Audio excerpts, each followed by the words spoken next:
नमस्कार दोस्तों, ऐसी मेरी परमपिता परमात्मा से प्रार्थना है कि आप सब सुखी हों, स्वस्थ हों, मस्त हों और मज़े में हों। आज मैं आपकी सेवा में एक नया वीडियो लेकर हाजिर हुआ हूं।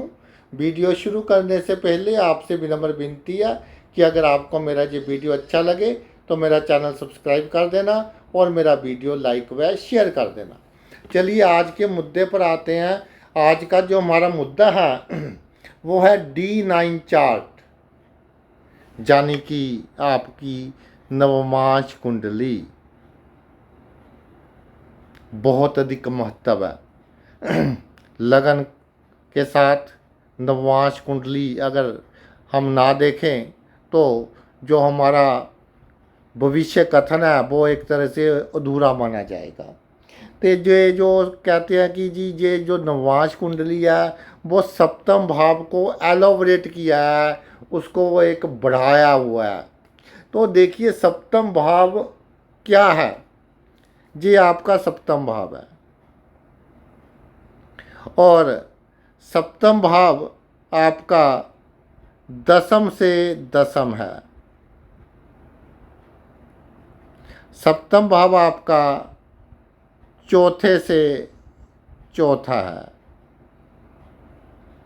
दसम भाव आपका सप्तम भाव आपका जो है वो नवम से 11वां है। नवम की आमदनी है और लगन के बिल्कुल सामने है। 10 से 10 यानी कि आपके 10वें भाव के गुण, भावत भाव का प्रिंसिपल। 4 से 4 चौथे भाव के गुण, लगन के सामने, लगन को रिप्रेजेंट करता है, लगन के गुण। तो ये जो सप्तम भाव है इसका जो भाग्येश होगा, इसको अगर हम एलाबोरेट करें D9 चार्ट में, नवम हिस्सा, लगन कुंडली का नवम हिस्सा वो भी भाग्य को ही रिप्रेजेंट करता है। तो D9 चार्ट का जो नवम भाव है, तो D9 चार्ट का जो आपका नवम भाव है वो रिप्रेजेंट करता है कि आप कैसे धनी हो सकते हैं, आप कैसे भाग्यशाली हो सकते हैं, आप कैसे अपना नेम एंड फेम बढ़ा सकते हैं। यानी कि बहुत ही इम्पोर्टेंट भाव है। हमने ये देखना है कि नवमांश कुंडली का भाग्येश आपका कहाँ बैठा है, नवमांश कुंडली में ही कहाँ बैठा है। लगन कुंडली का कोई जहाँ महत्व नहीं है, सिर्फ नवमांश कुंडली की बात करेंगे कि उसका जो नवम भाव का मालिक है वो कहाँ विराजमान है। अगर भाई पहले भाव में विराजमान हो, नवमांश कुंडली में नवमेश नवम भाव का मालिक पहले भाव में विराजमान हो तो आपको जो आपकी जो पर्सनैलिटी है, जो लोगों के साथ बातचीत करने का तरीका है, आपका अच्छा स्वास्थ्य और जो आपका अच्छा व्यक्तित्व है वो आपको आपके जीवन में क्या करेगा, अमीर बनाएगा, आपको तरक्की देगा, हर दशा में आपका नाम चमकाएगा। आप अपने रुतबे से पर्सनालिटी अपनी डेवलप करेंगे, आप अपने रुतबे से धन कमाएंगे, पिता से अधिक आपको मान सम्मान प्राप्त होगा। और जो पहला भाव जो है ये भाव है अच्छे बिहेवियर का। जितना आपका बिहेवियर अच्छा होगा उतना आपका समाज में अच्छा मान सम्मान होगा और जितना आपके पास धन बढ़ता जाएगा उतना ही धन को अट्रैक्ट करेगा और धन आएगा। अगर भाई नवमेश दूसरे भाव में विराजमान हो जाए आपके D9 चार्ट में तो देखिए जो दूसरा भाव है सबसे पहले तो वो है कि जो आपकी मुख का ग्लो है, मुख की शोभा है, उसको वो क्या है, वो रिप्रेजेंट करता है। तो हमेशा जो आपका चेहरा है उसे सुंदर बनाए रखें। अगर आप दाढ़ी वगैरह रखते हैं तो प्रॉपर ट्रिमिंग हो दाढ़ी वगैरह की, चेहरा सुंदर हो, चेहरे पर ग्लो हो, खुशी नजर आए, तो देखिए कैसे आप धनी होते हैं, कैसे आपका नेम एंड फेम होता है। और अच्छा खाना खाएं, खाने पर कभी कंजूसी ना करें। अच्छा खाना खाएं और 4 बंदों को, जैसे 4 मित्र खाना खा रहे हैं, उनके पैसे खुद दे दें, तो आपका भाग्य आपका बहुत अधिक साथ देगा। जो आपकी वाणी है वो, आप ऐसा कह लें कि आपकी वाणी आपका के लिए एक अलाउद्दीन का चिराग है। अपनी वाणी के सहारे आप जीवन की हर खुशियाँ प्राप्त कर सकते हैं। तो जो वकील हैं, टीचर्स हैं, किसी को कंसल्टेशन देते हैं, उनकी कुंडली में नवम भाव का मालिक आपका दूसरे भाव में देखा गया है। और परिवार का जितना ध्यान रखेंगे, परिवार का जितना ध्यान रखेंगे, उतना ही आप अपने जीवन में तरक्की करेंगे। ये नहीं सोचना कि मुझे इससे लाभ होगा या मुझे इससे हानि होगी। आपने सिर्फ अपने परिवार का ध्यान रखना है। जो आपका पितृ पक्ष होता है, ये बहुत इम्पोर्टेंट बात है। पितृ पक्ष आपके भाग्य को रीडिजाइन करने में एक बहुत बड़ा रोल निभाएंगे। रीडिजाइन कहा है मैंने कि पितरों की सेवा, अगर आपके घर में बुजुर्ग है तो उनकी सेवा कीजिए, तो देखिए आपका का भाग्य कैसे आपका साथ देता है। अगर भाई बुजुर्ग नहीं है तो हर अमावस्या को एक आपने रोटी बना लेनी है, उसके ऊपर सरसों का तेल लगा लेना है और उसके ऊपर कोई मीठी वस्तु लगा लेनी है, ताकि कोई भी बेजुबान उसे अच्छे ढंग से खा सके और वो बेजुबानों को खिला देनी है। इससे आपका भाग्य आपका बहुत अधिक साथ देगा।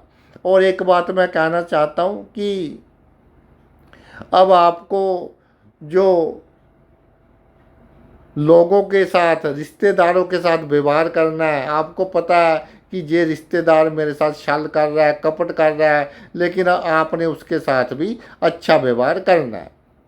अगर आपका तीसरे भाव में नवम भाव का मालिक आ गया भाई, तो एक बात याद रखें कि जब तक आप एक्शन मोड में हैं, जब तक आप परिश्रम कर रहे हैं, जब तक आप अपनी जिम्मेदारियां निभा रहे हैं, अपने फर्ज निभा रहे हैं, दूसरों की सहायता कर रहे हैं, तब तक आपका भाग्य आपका साथ देगा ही देगा।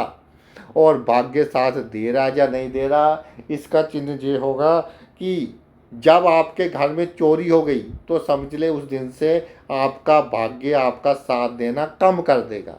तो चोरी होने से बचाएं। खास तौर पर दिन पर चोरी होगी, दिन में चोरी हो गई तो आपने इस पर खास तौर पर ध्यान रखना है। जो हमारे सेल्स की लाइन में है, मार्केटिंग की लाइन में है, क्रिएटिविटी की लाइन में है, लेखक है, एक्टिंग करते हैं, उनके लिए ये जो नवमेश तीसरे भाव में आ गया, ये बहुत अच्छे संकेत देता है कि इस फील्ड में जातक बहुत अधिक कामयाब होगा और इस फील्ड में जातक बहुत ऊपर पहुंचेगा। हवाई यात्रा अवश्य करें, चाहे छोटी करें, हवाई यात्रा आपके लिए बहुत अधिक लकी रहेगी। शरीर में कभी इतनी टेंशन नहीं लेनी कि टेंशन के कारण ऑक्सीजन की कमी हो जाए, क्योंकि जब जितनी टेंशन होगी उतनी ही दिमाग को अधिक ऑक्सीजन की आवश्यकता होगी। तो बहुत कम टेंशन लें। अगर बुरा वक्त आया है वो भी निकल जाएगा, अच्छा वक्त नहीं रहा तो बुरा वक्त भी नहीं रहेगा। और इसका एक ये है कि जो गुप्त शत्रु है वो आपकी पकड़ में आ जाएंगे। आपका मोटा नुकसान करने से पहले, बड़ा नुकसान करने से पहले आपकी पकड़ में आ जाएंगे।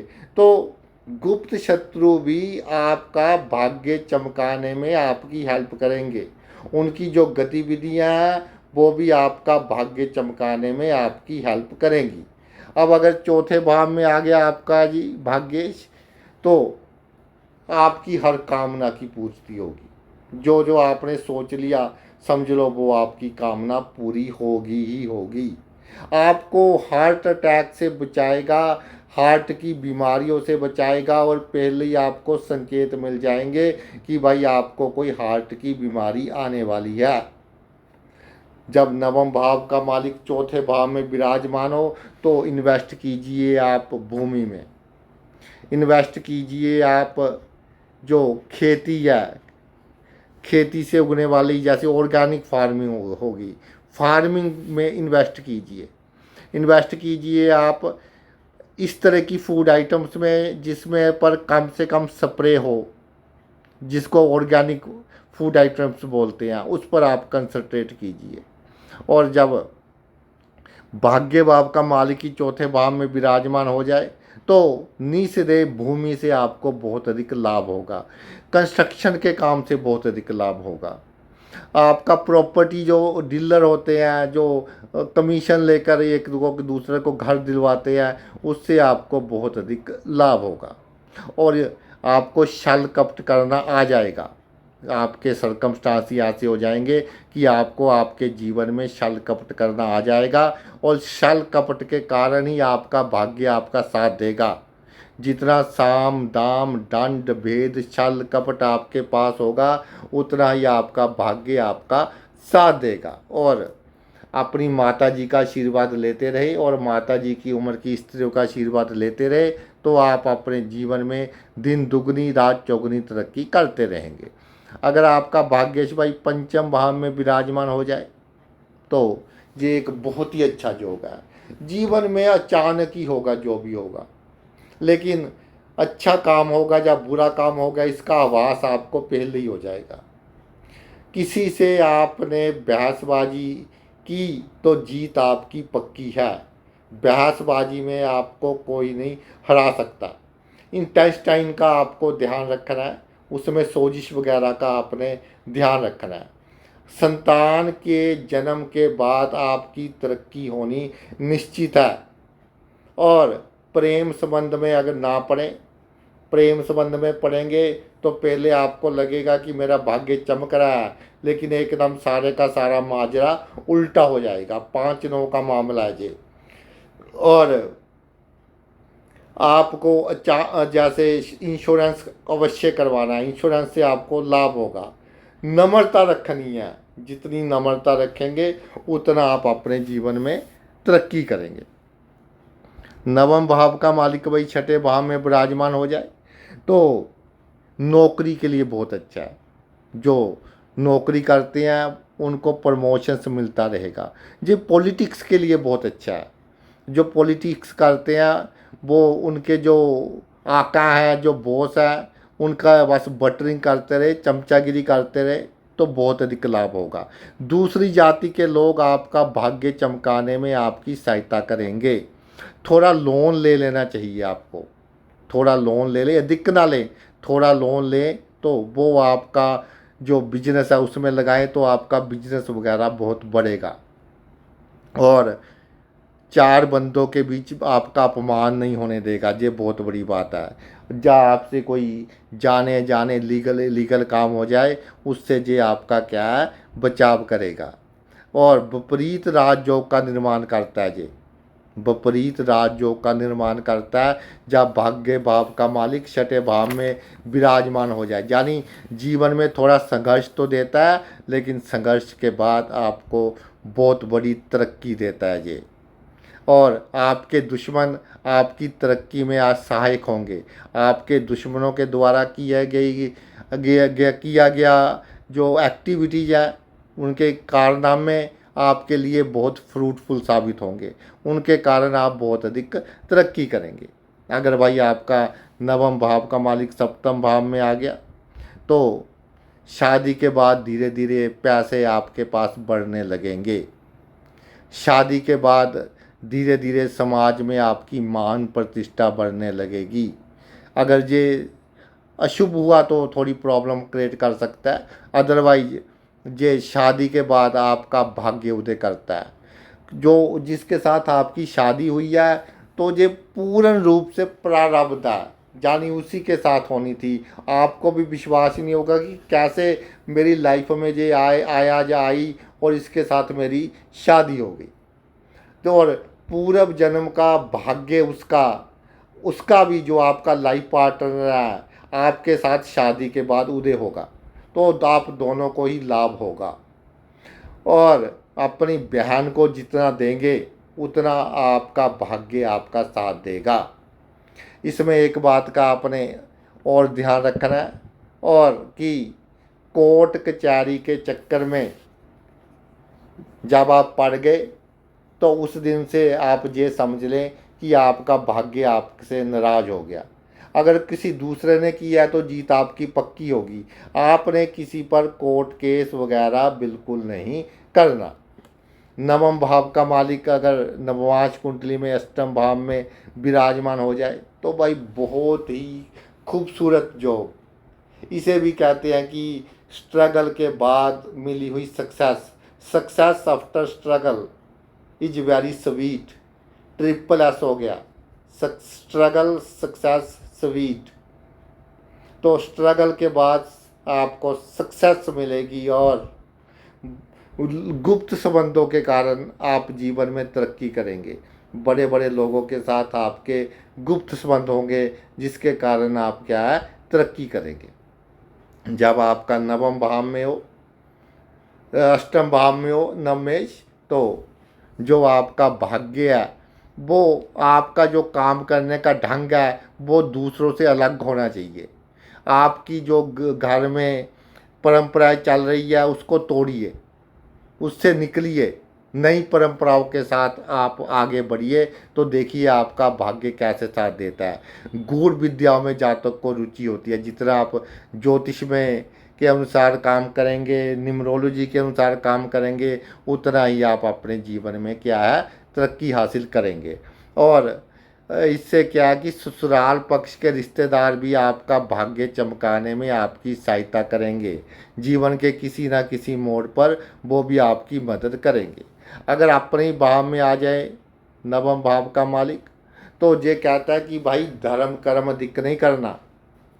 अगर शुभ ग्रह है शुक्र गुरु बुध चंद्र तो बिल्कुल धर्म कर्म नहीं करना। और जितनी आप आज तक पाठ पूजा कर रहे हैं उसको बढ़ाना नहीं है। मंदिर की फोटो वगैरह चेंज बिल्कुल नहीं करनी है। जहाँ पड़ी है वहीं पड़ी रहने दीजिए। और इसका एक ये है कि आप परोपकार अगर करें तो सीक्रेट करें, दान अगर करना है तो सीक्रेट करें, बुजुर्गों का आशीर्वाद लेते रहे। लंबी यात्रा के लिए बहुत अच्छा है। जन्मभूमि से दूर आपको लाभ होने के पूरे पूरे चांसेस बनेंगे। ये बड़ी दुर्घटना को छोटी दुर्घटना में कन्वर्ट कर देगा, बड़ी बदनामी को छोटी बदनामी में कन्वर्ट कर देगा। और ये क्या है कि जो नवम भाव है ये भाव है आपका जो आपके साथ लोग हैं उनकी नेगेटिव एनर्जी का। तो इसलिए आपको आपकी जन्मभूमि से दूर करता है कि जो बिल्कुल आपके नज़दीकी लोग हैं आप उनकी नेगेटिव एनर्जी से बचे रहें। तो नवम भाव का मालिक नवम भाव में आपको भाग्यशाली बनाता है।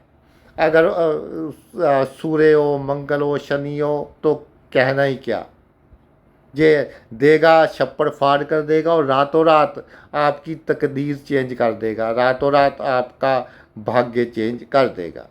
जब दसम भाव में विराजमान हो जाए नवम भाव का मालिक तो नववांश कुंडली में शादी के बाद आपका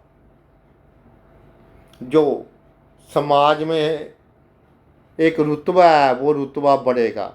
कार्य क्षेत्र में आपका मान सम्मान बढ़ेगा, आपकी हुकूमत चलेगी, पिता से अच्छी आर्थिक स्थिति आपकी होगी।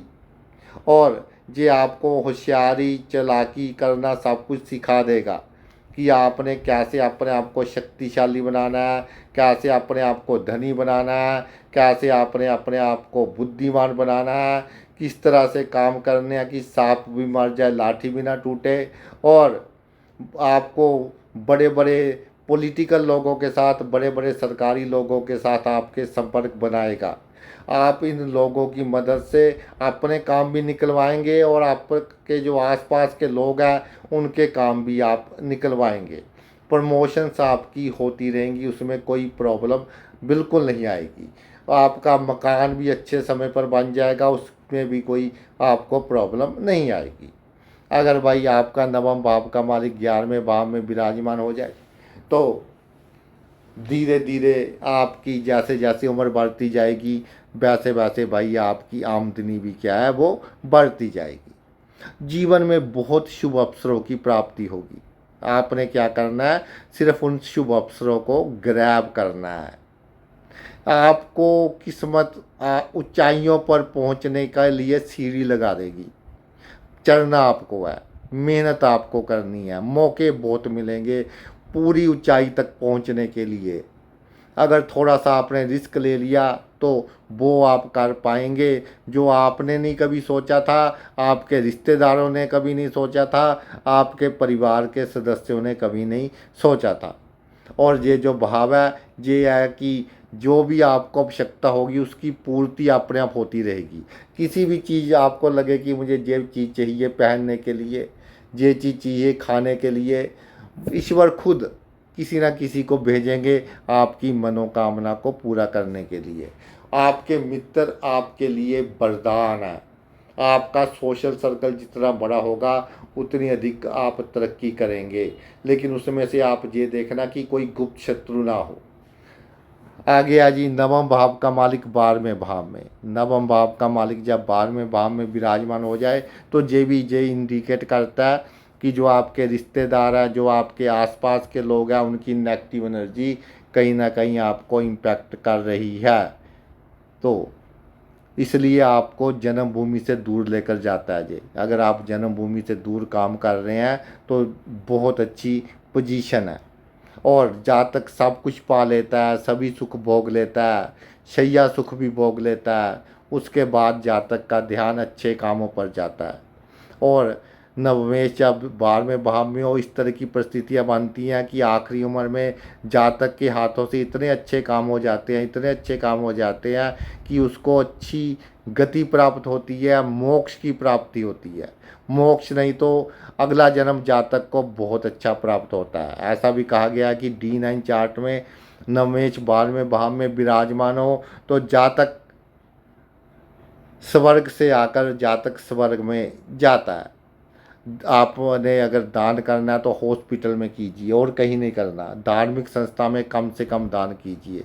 दान करना है तो आप शमशान घाट में दान कीजिए। इस तरह की जगह पर आपने दान करना है जहाँ लोग जाते हुए भी डरते हैं। इस तरह की जगह पर आपने दान करना है। और ये आपके पैरों की चोट से आपका बचाव करेगा।